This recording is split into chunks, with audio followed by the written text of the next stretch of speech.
Bueno, lo anunciado, estamos con Agustín Laje, politólogo y escritor. Es coautor con Nicolás Márquez de un libro que ha sacado roncha en una serie de sectores en diversos países de Sudamérica, también en el Perú, que ya lo presentaron en su momento hace unos meses. El libro negro de la nueva izquierda. El libro negro de la nueva izquierda también es un hombre odiado y amado, pero yo quiero saber por qué te odian, ¿eh? A ver, explícanos la razón de este odio. A ver. Porque dice la verdad. A ver, digamos que no hay nada más intolerable que aquellos que se dicen tolerantes y que no toleran ninguna voz que no sea como las de ellos, ¿no? Y los que me odian a mí son los que no pueden escuchar voces que disientan con una idea dogmática en la medida en que ahora resulta que nadie puede ser crítico con la variable del género. Nadie puede criticar el género, no sabemos muy bien por qué. Yo, digamos, tengo algunas ideas de por qué nadie puede ser crítico con el género, y la gente le sale ronchas. O sea, yo voy a una universidad y resulta que tengo que entrar con guardaespaldas. A una universidad donde se supone que se discuten, ¿qué cosa? Ideas. Bueno, acaba de legislarse en los Estados Unidos para las universidades públicas que si hay actos como los que tú describes, el gobierno de los Estados Unidos deja de financiar a esa universidad, porque hubo un escándalo en Berkeley, en el cual una persona de la derecha americana fue a explicar sus puntos de vista y se armó un motín gigantesco. Ben Shapiro creo que fue. Sí, y no pudo hablar. Bueno, eso es bajo el subterfugio del hate speech o crimen de odio, discurso de odio.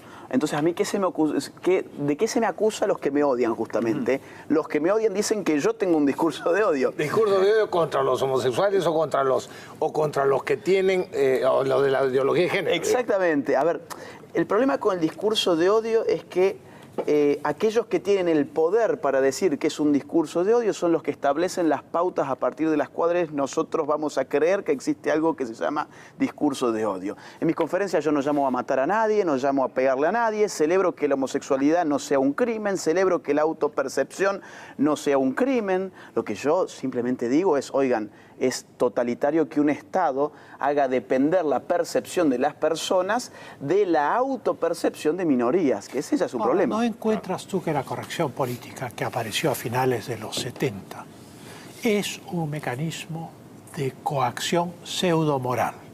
O sea, es una actitud política por la cual se censura todo pensamiento discrepante. O sea, que tiene un tinte religioso, de religión laica, en la cual hay ciertos dogmas contra los cuales uno no puede decir nada. A ver, esto fue escrito por Herbert Marcuse, o Herbert Marcuse, como se lo quiera pronunciar. La escuela de Frankfurt, digamos que tiene un ensayo sobre la tolerancia represiva, ese es el título, la tolerancia represiva, donde él ahí muy claramente dice, debemos ser intolerantes contra los intolerantes, tomando un poquito la idea de Popper también, ¿no? Esa idea nefasta de Popper, ¿no? Nefasta digo porque depende de quién tenga el poder para decir quién es el intolerante, aquello que tenemos que intolerar nosotros, ¿no? Y Herbert Marcuse, digamos, en aquellos años, y él fue el padre intelectual de todas esas revoluciones de las nuevas izquierdas, Horkheimer, exactamente, todo este equipo de marxistas que fusionan el psicoanálisis con el marxismo. Exactamente, y lo que ellos llaman es justamente a censurar de manera explícita todas las voces antiprogresistas y a darle cabida solamente a las voces progresistas porque es la nueva forma en la cual se canaliza la revolución actual, que es una revolución de tipo cultural. Y es muy usan la palabra progresistas, que es la que ellos, con la que ellos se autocalifican, porque son retrógrados en el fondo. Son totalmente retrógrados en el sentido en que, a ver, yo no encuentro cuál es el progreso de gritar muerte al macho, por ejemplo. Exacto. Digamos, bueno, ¿en qué progresa la sociedad gritando muerte al macho, queriendo un sistema económico como el de Maduro, que tiene un 87% de pobres? Claro, eso viene de Rousseau, es muy antiguo y ha seguido progresando a través de Marx. Es el buen salvaje, es un regreso al mundo primitivo a través de la política. O sea que sí hay un elemento de retroceso hacia el futuro. Mire, estas ideas son viejas.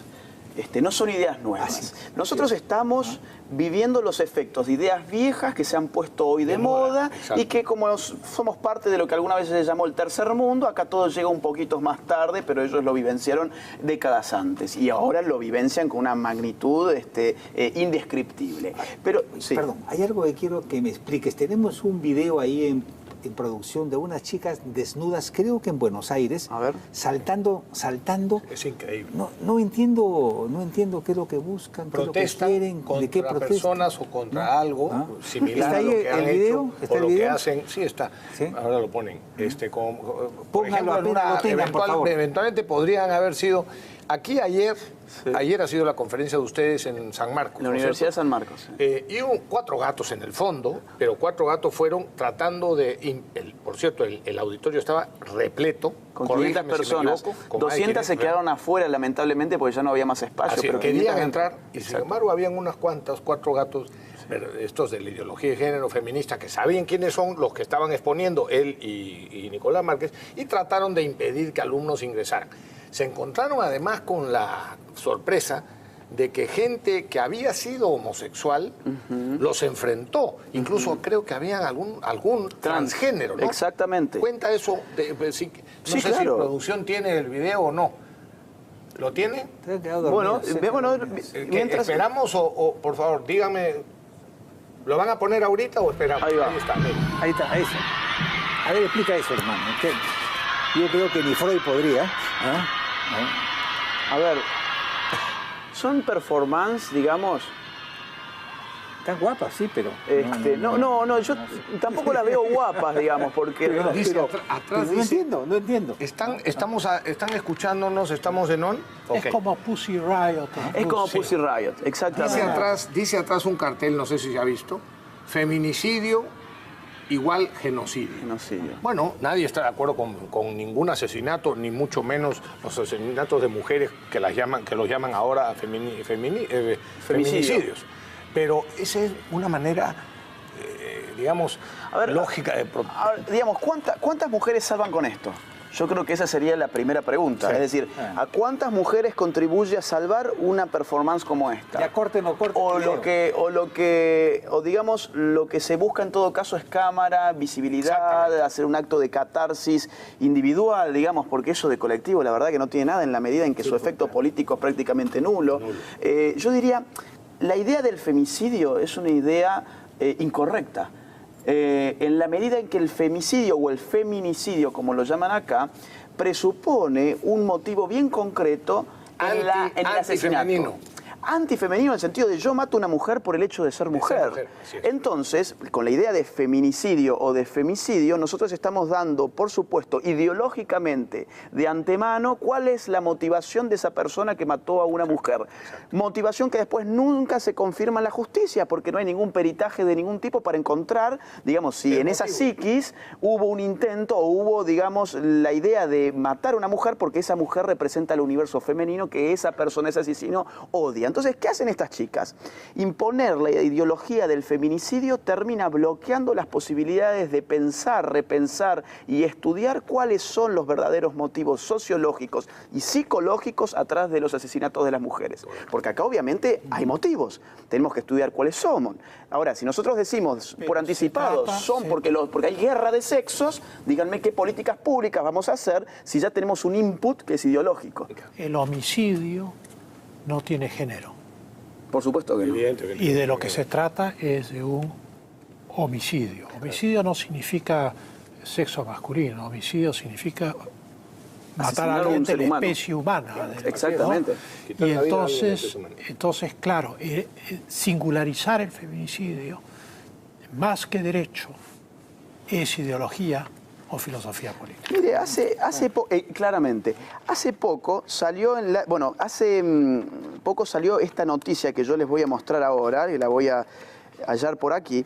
Ustedes saben que Ni Una Menos es el movimiento ya casi global, digamos, que nació en la Argentina, en mi país. Nació ahí. Claro, más o menos hace 4 o 5 años.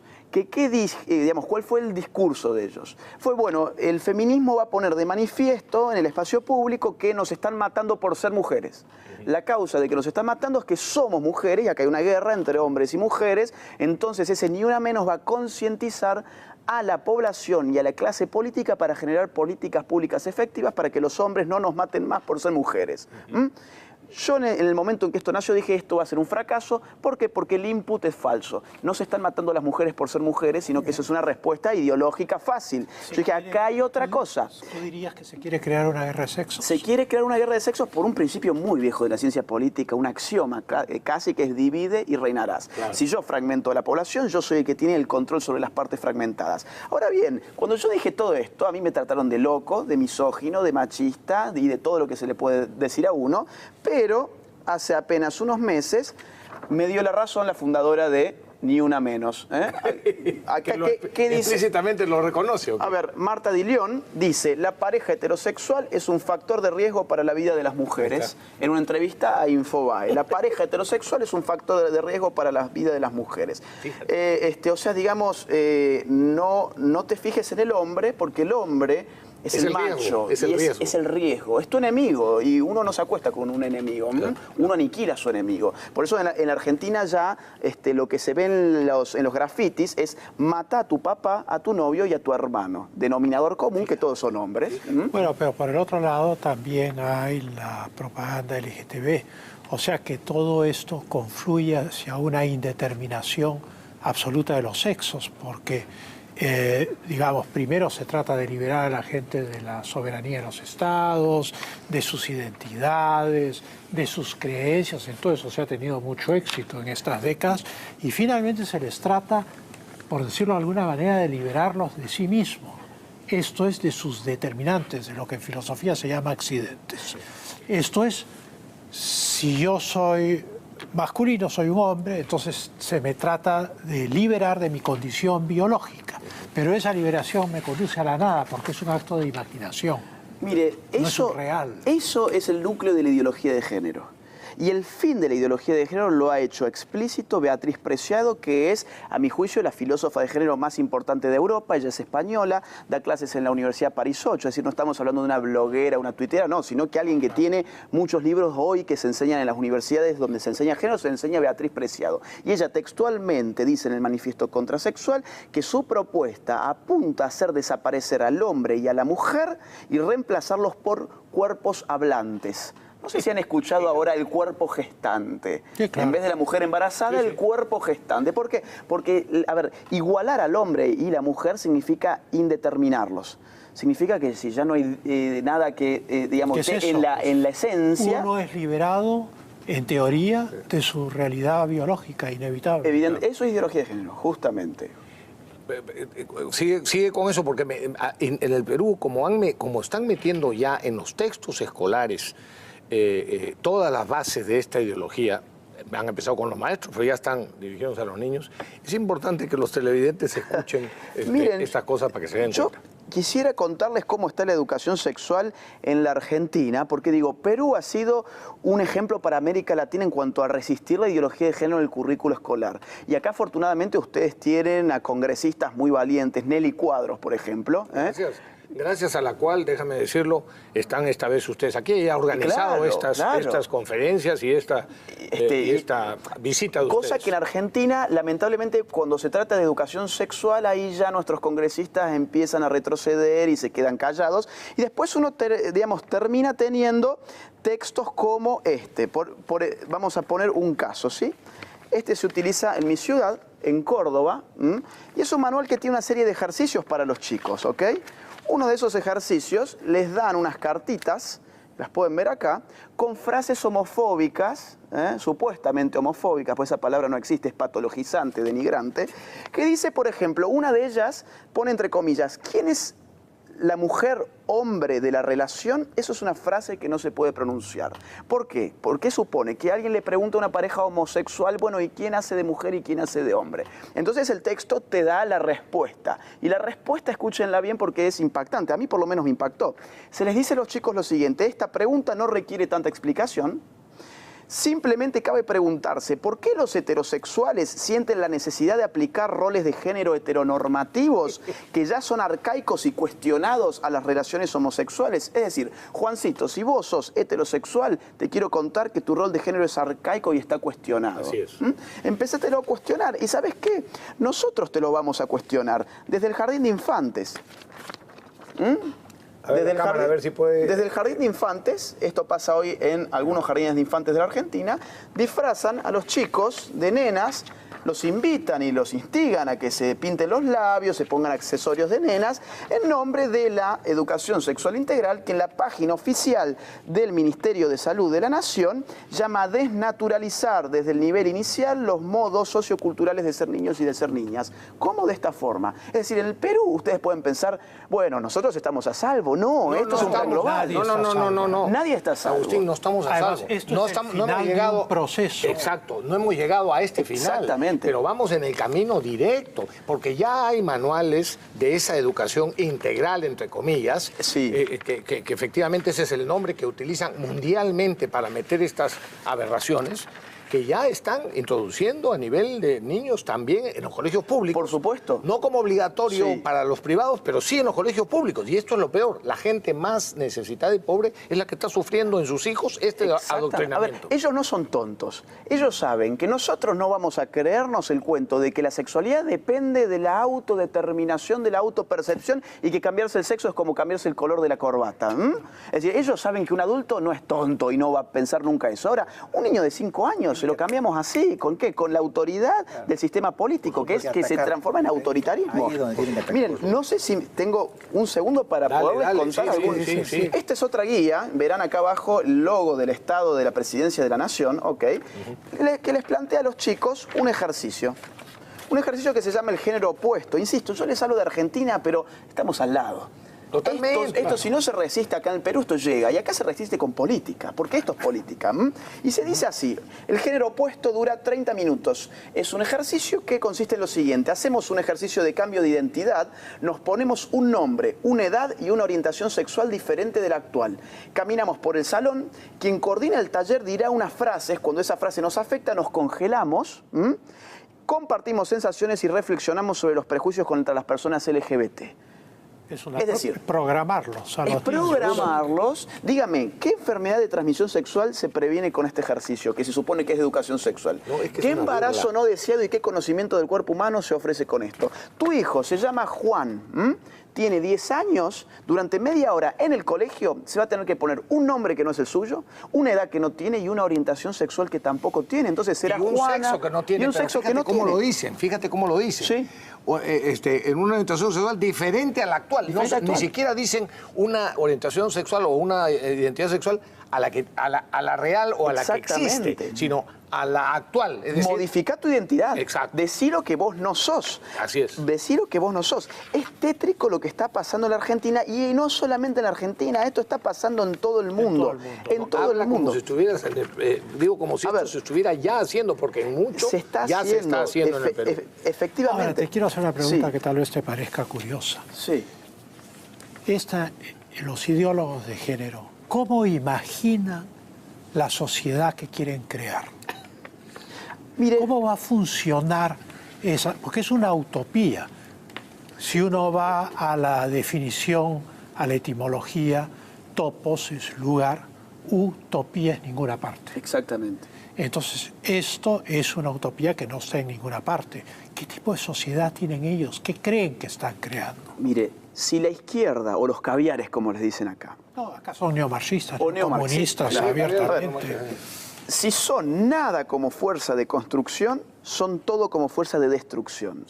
Eso fue el Mayo francés del 68, de lo cual hablábamos hace un rato. ¿Qué es donde comienza esta Donde comienza el giro culturalista de la izquierda que dice, abandonamos la lucha macroeconómica, la lucha de clases en el capitalismo no se va a dar, Marx se confundió con sus tesis históricas, acá tenemos que hacer una revolución de tipo cultural. Es Gramsci también, es la escuela de Frankfurt y los coletazos, obviamente, digamos, la expresión más arquetípica, a mi juicio, es el Mayo francés. Seamos realistas, exijamos lo imposible. Así es. La imaginación al poder, no la ciencia al poder. La imaginación al poder es esto, LGBTIQ, donde al chico le dicen Q, ¿qué es la Q? Queer. ¿Y qué le dicen? Este término incluye al resto de minorías que no se pueden incluir en las categorías anteriormente citadas. O sea, por ejemplo, un zoofílico entra, así es como les enseñan a los chicos de educación sexual en la Argentina. Entonces, a ver, ¿qué es lo que ellos quieren? Destruir algo.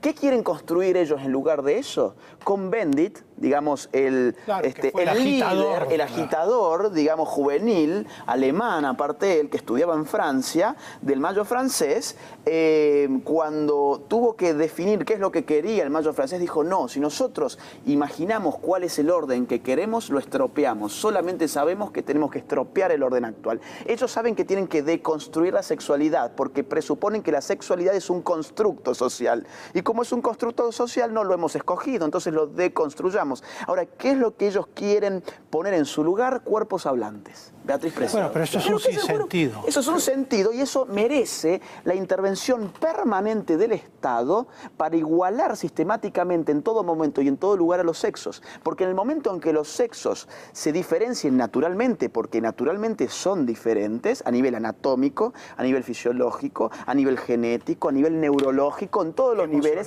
emocional, psicológico, somos distintos, entonces queremos hacer no más mujeres sino más hombres, cuerpos hablantes, necesitamos un Estado totalitario. Claro. Lo mismo que se necesitaba para una sociedad sin clases. Claro. La sociedad sin género de hoy es la sociedad sin clases de ayer. Claro, es exactamente lo mismo. Solamente que ahora estamos operando sobre la sexualidad como una variable cultural, según ellos, y antes operaban sobre la economía como una variable estructural. Se han invertido los términos. Antes la estructura era lo económico, la superestructura era secundario, era consecuencia de lo económico, eran las maneras de pensar, las formas culturales, etc. Al terminar el sovietismo, la era soviética, que en realidad termina con mayo del 68, porque esa es una rebelión contra el comunismo prosoviético, ortodoxo, entonces lo que se hace es invertir los términos. Claro. ¿Para qué vamos a hacer la lucha armada y la revolución para tomar los medios de producción y cambiar la sociedad si podemos hacer la guerra cultural, cambiar las mentalidades y todo lo demás cambiará solo? Para que caiga, por supuesto. Esto es como se cocinan las ranas, ¿sí? La rana se cocina en agua tibia. En agua, hirviendo los que no la saben cocinar y la meten vivita y te pega un salto y hacen un enchastre. Eso fue Sendero Luminoso, por ejemplo. Hicimos una revolución armada donde no se podía hacer una revolución armada porque había unas buenas fuerzas armadas, ¿ok?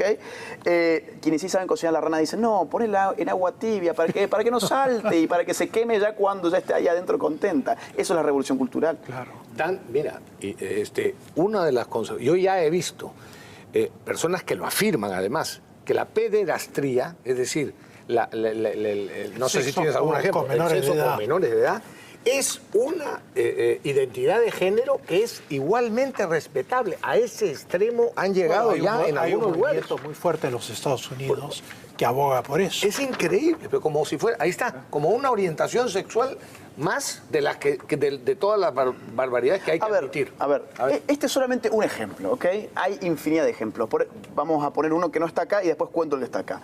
Psicólogos al Parlamento de Canadá ya han ido a exponer que la pedofilia es una orientación sexual natural, ¿ok? Como la homosexualidad o como la heterosexualidad. Esto es una noticia sobre una charla en TEDx. TEDx son conferencias internacionales muy bien financiadas. No se llega a leer. No se llega a leer, yo casi los leo. El Zoom no llega a hacer. Sí, por favor, acérquenlo. Esto es una charla de TEDx. TEDx son conferencias internacionales muy bien financiadas que se difunden que se difunden por todas partes a través de internet, de la televisión, de todos lados. Y en Alemania se dio una donde se afirmó que la pedofilia era una orientación sexual natural. Esto tiene un impacto cultural importante porque TEDx tiene obviamente su credibilidad, digamos. Entonces, si vos tenés 50 años y vos te excitás con una niñita de 5, con un niñito de 7, no te preocupes, no hay nada de malo en vos. Es una sección, es una elección natural, digamos. Y aparte esto está en la raíz de la ideología de género, porque si yo soy aquello que yo autopercibo ser y mi autopercepción condiciona como obligación la percepción de los demás, que ese es el verdadero problema, ¿qué me quita a mí mañana afirmar, por ejemplo, que yo no tengo 30 años, sino que yo tengo 6 y que quiero ir al colegio con sus hijos? Claro. Bueno, y ustedes dirán, pero este tipo es un exagerado. No, no estoy exagerando. Canadá.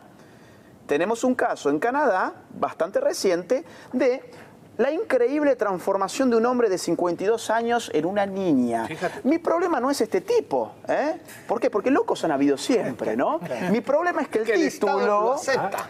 Uno, que el Estado lo acepta y que le obliga a los demás en este sentido. Segundo, los medios de comunicación. Los medios. ¿Okay? Miremos esto, la increíble transformación de un hombre de 52 años en una niña. No ha ocurrido la Yo pregunto, ¿es increíble?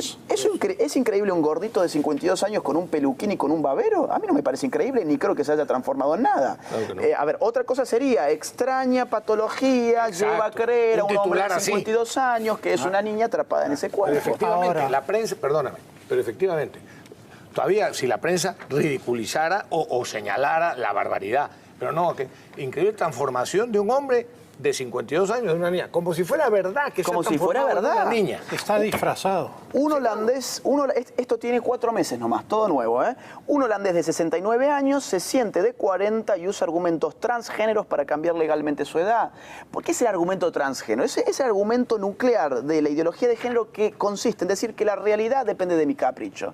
Y que yo no soy lo que naturalmente soy, sino que soy aquello que yo autopercibo ser, y esa autopercepción genera una obligación en los demás que el Estado debe garantizar. O sea, la sociedad humana no es viable, como es la percepción individualista, subjetiva, en la cual nada está determinado. ¿Qué orden social es posible bajo? No es posible ningún orden social. En Europa, algún caso de gente que dice, un momentito, yo tengo 30 años, pero considero y me siento un hombre de 65. Así que, por tanto, empiécenme a pagar mi pensión de jubilación. Bueno, mire, esto es cierto.